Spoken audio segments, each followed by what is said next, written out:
Quem, pois, o servo fiel e prudente, que o Senhor confiou aos seus conservos, para dar-lhes sustento ao tempo? Bem-aventurado é aquele servo quem o seu Senhor vier e achar fazendo assim. Em verdade vos digo que ele confiará todos os seus bens.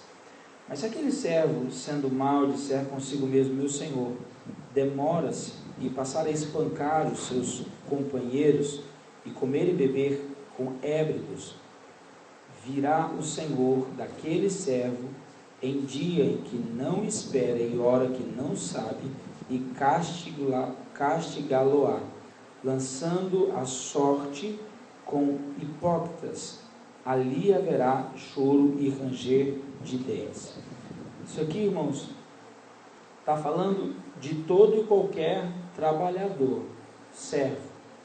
Não é os 144 mil, porque os 144 mil não fariam isso. Eles foram selecionados por Deus, das 12 tribos, e eles são, entre os judeus, a primícia dos judeus, o melhor de todos os judeus. Então não é. Isso aqui é uma mensagem de alerta a todos os trabalhadores de Deus. Nós, de alguma maneira, somos trabalhadores dessa seara, sim ou não? Há uma seara, há um trabalho, há um ministério. Então há um alerta para todo servo. O fiel e o prudente está cuidando do ministério que tem que apresentar diante de Deus, sim ou não? Mas aqueles que subirem para o arrebatamento, ou aqueles que estarão aqui durante a tribulação, eles vão ser julgados, todos serão julgados, tá? Aquele que for encontrado infiel, fazendo o que é errado, está dizendo, vai para o inferno, entende? É servo, mas vai para o inferno. Parece muito com a pergunta que o irmão me fez com relação àquele que está no pecado, né? Está no pecado, vai para o céu ou vai para o inferno? Ele está dizendo que vai para o inferno, mesmo sendo um trabalhador. Ok?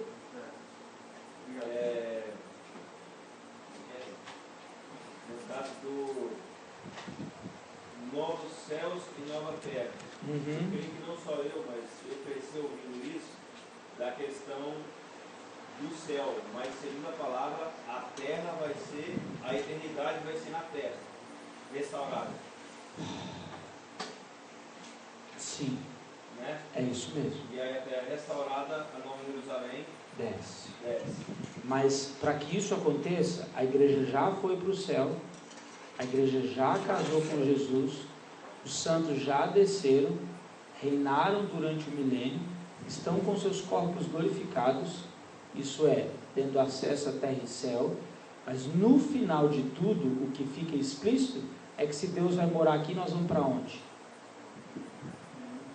O próprio Deus estará aqui. Como será isso, irmãos? Nós não temos ideia.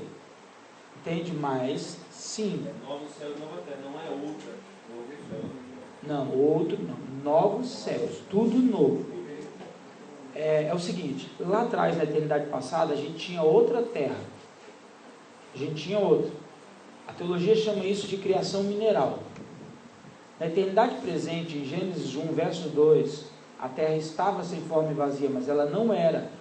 Se ela não era, é porque a gente já teve uma outra terra, e agora, no princípio, Deus está fazendo algo de novo. A terra que nós vivemos, um dia ela foi nova, mas ela não era a primeira terra, porque a gente tem a criação mineral. Então nós estamos hoje nesse processo, presta atenção, não estou falando de homens, nós estamos falando da criação de anjos, terra mineral. Lá atrás existia uma criação. Quando Lúcifer caiu, ele perverteu tudo isso, porque Deus nunca fez nada sem forma e vazia. Isaías 45, 18, Deus não fez a terra para ser um caos. Está lá, e depois você olha, Isaías 45, 18. Não fez para ser um caos. O que significa? Se a terra estava sem forma, ela não era. Porque Deus não faz nada sem forma. E nada existiu sem Deus. Então, primeira criação, segunda criação. E Pedro diz, olha, a terra que nós vemos hoje, 1 Pedro 4, 17, a terra que nós vemos hoje, ela vai ser desfeita. Tudo que vocês conhecem está sendo entesourado, que significa guardado para ser destruído. Porque os discípulos tinham e nós temos a tendência de olhar para a aparência, de olhar para o tempo, de olhar para essas coisas. Irmãos, não vai ficar nada nessa terra, Deus vai destruir tudo. Aí Ele vai fazer tudo de novo. Amém? Glória a Deus. Os mortos, tem aquela pergunta que eu fiz para o senhor, vão ser mortos na grande tribulação. Aí tem aquele texto que aparece falando assim, de onde são eles? Assim a pergunta.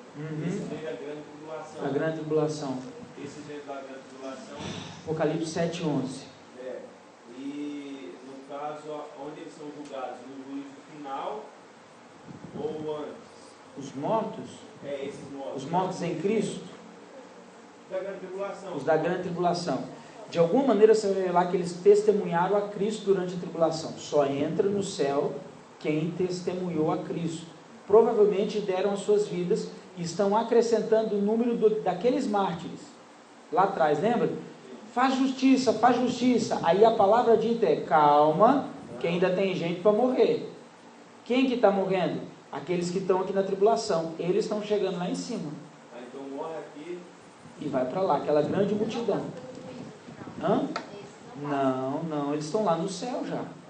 Entendeu? Eles morreram e alcançaram a salvação durante a tribulação por meio de muito sofrimento. Hoje, a gente quase não é perseguido, a gente ouve falar da igreja perseguida. Só que aqueles que ficarem aqui certamente serão perseguidos, os santos serão perseguidos, os judeus serão perseguidos. Aí eu fiz aquela brincadeira, vai para Jerusalém, que vai que você consegue sair com os judeus.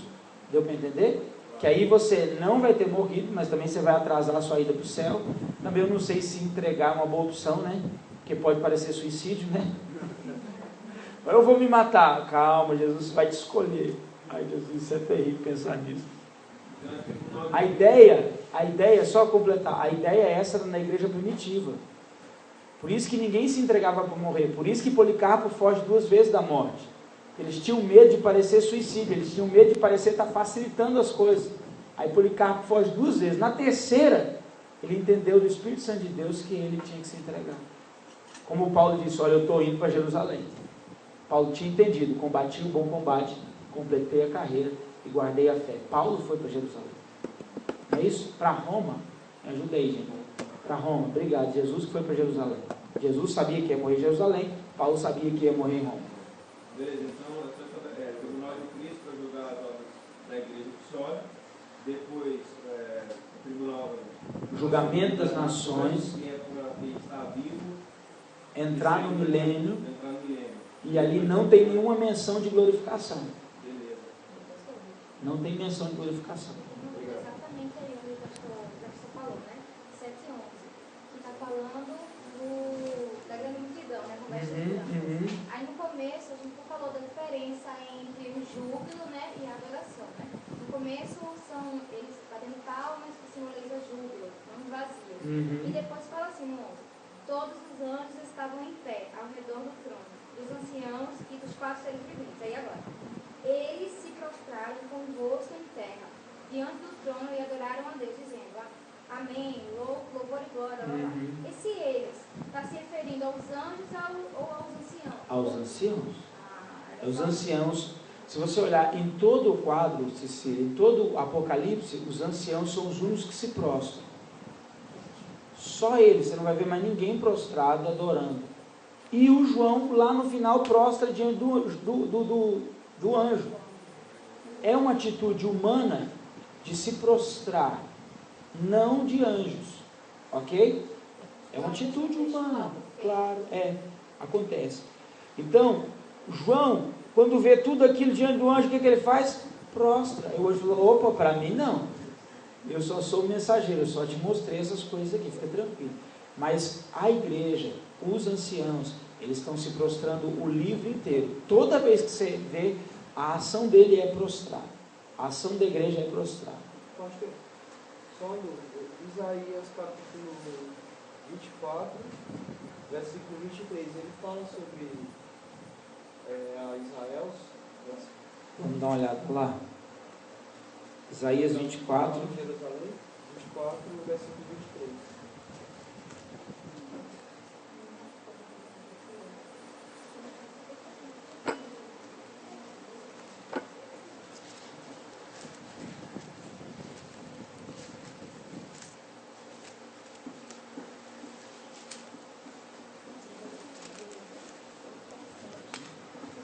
Isaías 24, 23.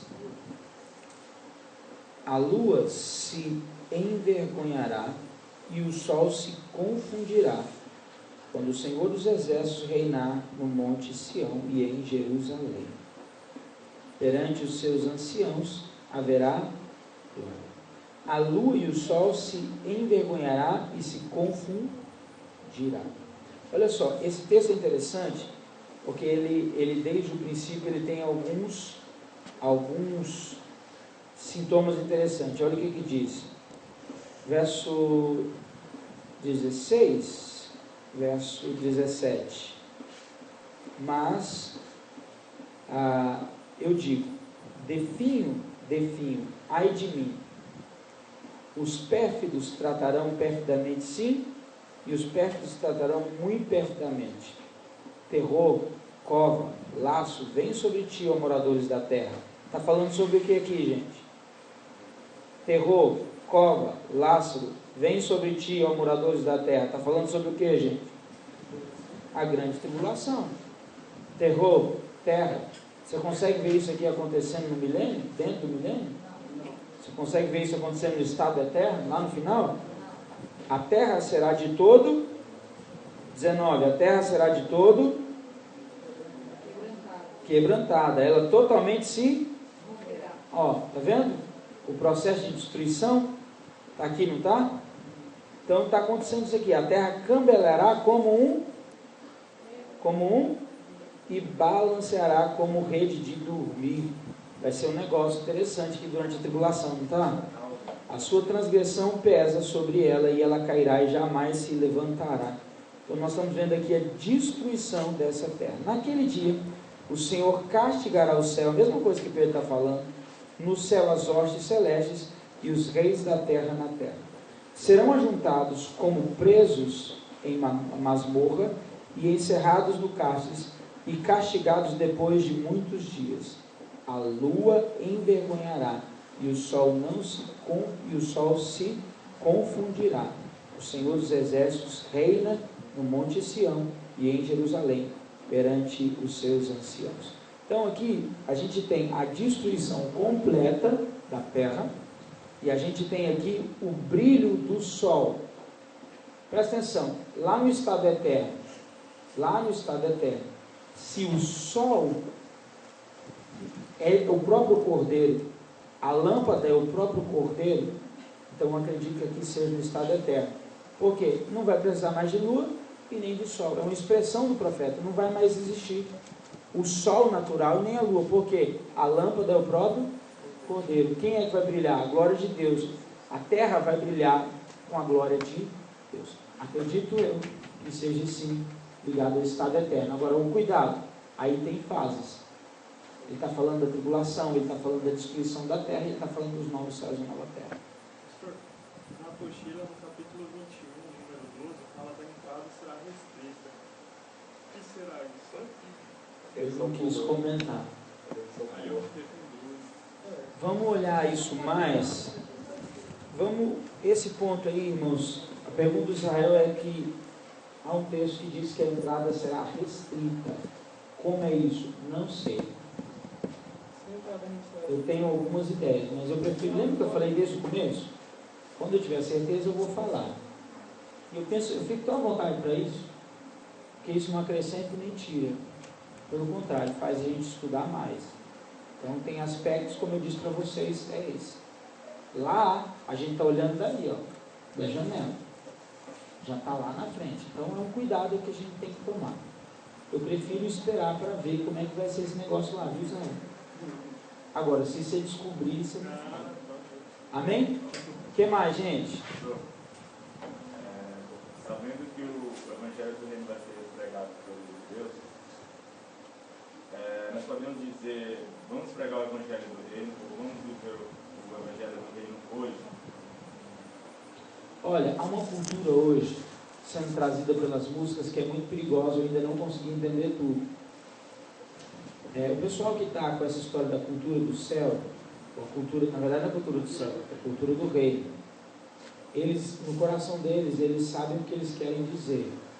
Tá? Eles estão usando a música para isso. Então é uma visão pós-tribulacionista, quando não preterista. O que significa?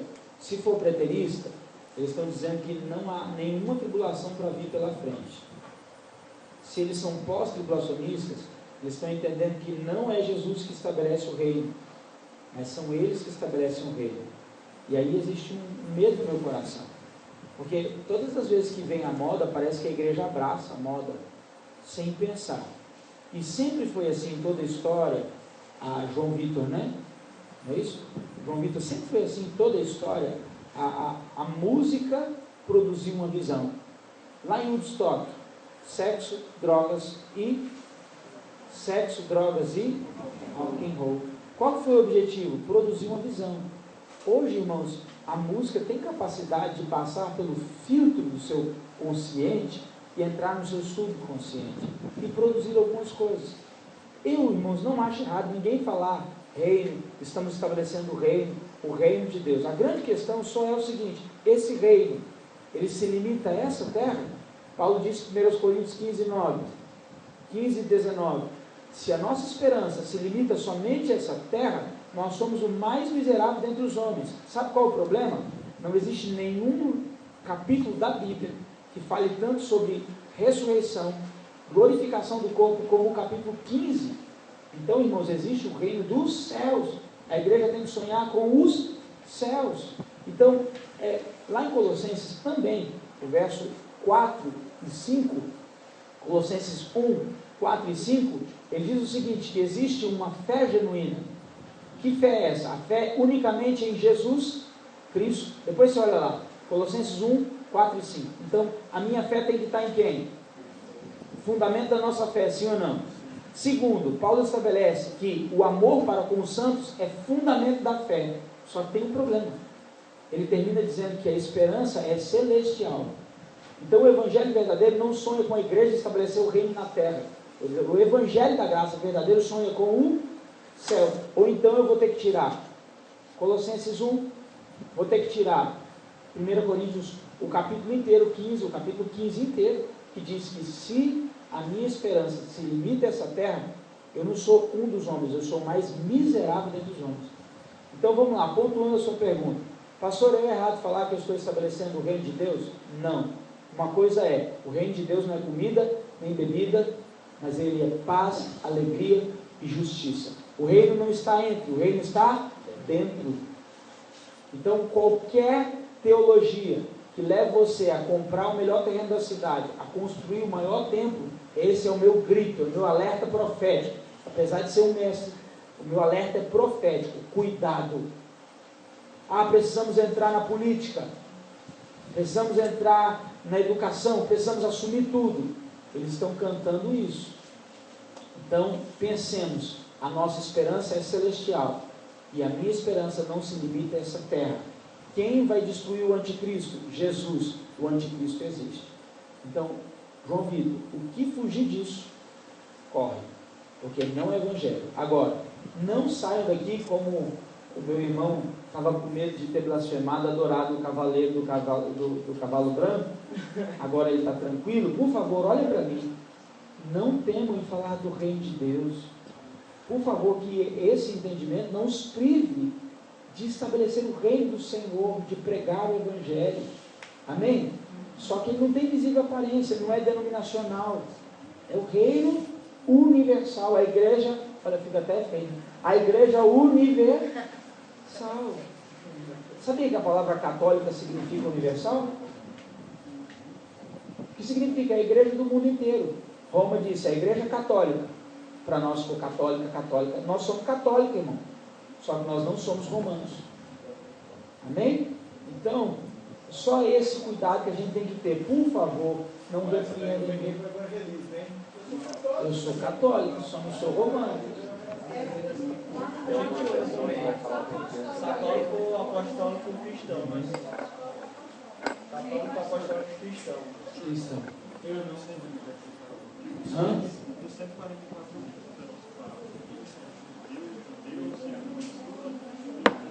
Vamos lá, pergunta do Israel.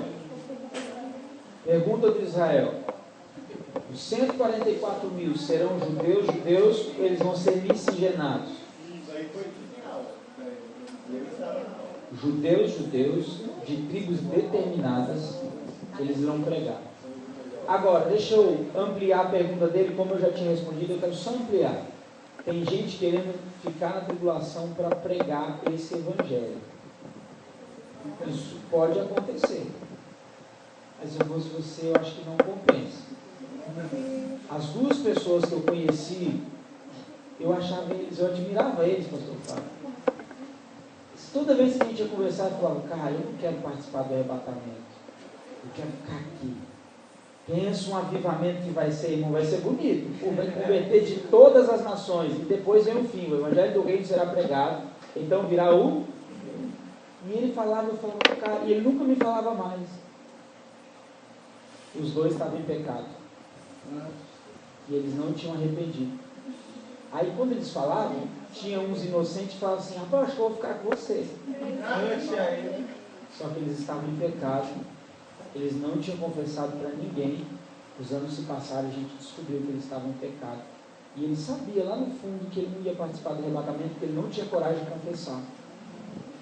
Então, irmãos, querer ficar pode ser um sinônimo de que você está dizendo entre as linhas que você não está pronto para arrebatar. Ou você não está disposto.